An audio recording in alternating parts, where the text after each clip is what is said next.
Today, we're talking about Malcolm Gladwell, but we're not just going to talk about his books. We're going to deconstruct the system behind them. It's a framework that wasn't built on some kind of natural-born talent, but on a very specific, almost engineered way of looking at the world. And this idea, it's the key to everything. For Gladwell, the ideas that really change things aren't in the big headlines. Nope, they're hidden away in the overlooked details, the academic notes, the little asides that most people just skip right over. His entire career is built on finding incredible power in the footnote. So here's how we're going to break it down. We'll start with how his whole framework was born, then trace it back to his early struggles. We'll unpack the philosophy that drives him, detail his daily systems, look at his incredible legacy, and finally show you how to start using this approach yourself. All right, let's dive right in. Let's talk about that moment where it all just clicked. This isn't just about finding cool stories. It's about a repeatable system for turning things nobody cares about into groundbreaking insights. So, picture this. It's 1996. Gladwell spots these old, forgotten suede shoes, Hush Puppies, suddenly making a comeback in New York City. Now, most people would just see a fashion trend. He saw a virus. He literally called it a social epidemic. While all the marketing experts were talking about brand revival, he was thinking about epidemiology. This was the moment he started to realize that true insight comes from being the outsider who asks completely different questions. But, a mindset like that doesn't just pop up overnight. It was shaped, forged, really, by years of professional rejection. It forced him to build this kind of internal fortress, this intellectual independence. I mean, his path was anything but a straight line. He grew up in rural Ontario, and as a young man, he faced soul-crushing rejection from literally every single ad agency in Toronto. He finally landed a job at the Washington Post, not as some star political reporter, but on the science beat, which, unexpectedly, became the perfect training ground for his entire worldview. You see, he was facing two very different paths. The ad agencies, they represented safety, conventional wisdom, frankly, a kind of prison for the imagination. But the path he was forced onto, the one where he spent his afternoons in the NYU library digging through footnotes, that became his forge. It's where he learned to trust his own observations over any accepted truth. While he was covering business and science, he figured out how to weaponize his outsider status. He understood that being the person in the room who didn't know anything wasn't a weakness at all. It was a license to ask the simple, fundamental, dumb questions that all the experts had stopped asking years ago. That deep curiosity was just what he needed to survive, and it ended up becoming his greatest advantage. During those early years, he had to systematically unlearn this desire for everyone to pat him on the back. He realized that social approval was just noise. The only signal that truly mattered was the pattern he could see with his own two eyes. That became his truth. So how does all this struggle and rejection actually build into a real philosophy?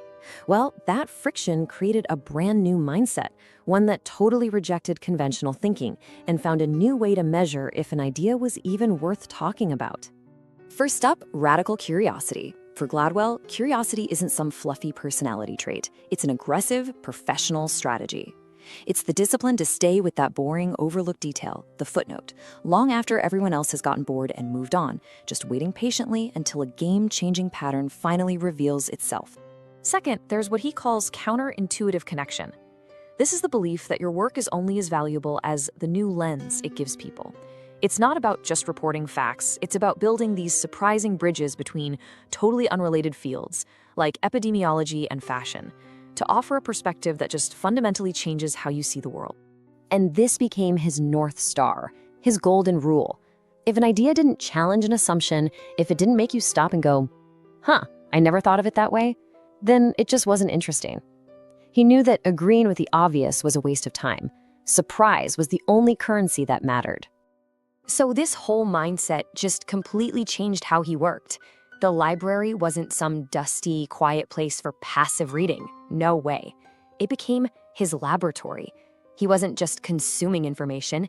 He was running experiments, testing ideas, and hunting for the hidden truths that connected everything. Okay, so it's one thing to have a cool philosophy, right? But how do you actually live it day in and day out? Well, you build a system. Gladwell turned his abstract beliefs into a concrete set of daily habits designed to consistently produce these counterintuitive ideas. This is his famous Café Protocol, and it's brilliant. He almost never writes at a desk. Instead, He's always moving. He'll work in one cafe for maybe an hour, then he packs everything up and moves to a completely different one. Why would he do that? He's engineering a mental reset. By constantly changing his physical space, he forces his brain to reboot, which keeps his perspective fresh.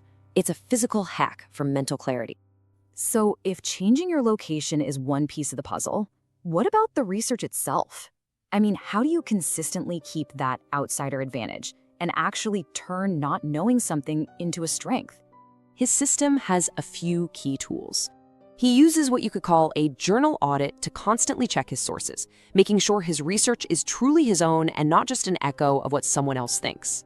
He makes a habit of asking dumb questions to cut through all the jargon and noise from experts. And crucially, he uses a revisionist model. While everyone else is chasing what's new, he's re-examining the past to force a new understanding of right now. And the payoff for all this intense, systematic work? It was huge. It didn't just make him a best-selling author. It fundamentally changed the whole idea of a big idea book and really redefined what it means to be a public intellectual today. So, if you had to boil it all down, what is the Gladwell Framework? Well, it's really these 4 principles. 1, the most important patterns are hiding right in front of us. 2, context is everything. An outlier is always a product of their environment. 3, the counterintuitive isn't just interesting, it can be weaponized to create change. And 4, maybe the most important, success isn't about some magic talent, it's about having a rigorous, repeatable system. His journey is pretty incredible. He went from being a science writer to becoming someone who championed a whole new kind of public curiosity. He made it cool to be curious. He took dense academic studies, like the one about the 10,000-hour rule in hockey players, and turned them into global conversations. It's the same lens he'd later used for his podcast, Revisionist History, always looking to the past to help us understand the present. And this is where the story stops being about him and starts being about you. Gladwell's journey is more than just a biography. It's a guide. It's a blueprint for anyone who feels stuck on a conventional path, a way to find power where absolutely no one else is looking.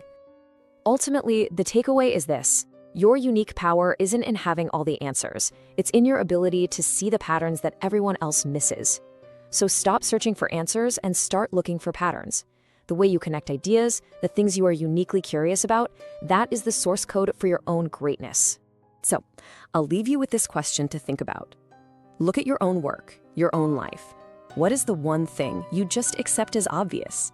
The one task, the one assumption that you never, ever question?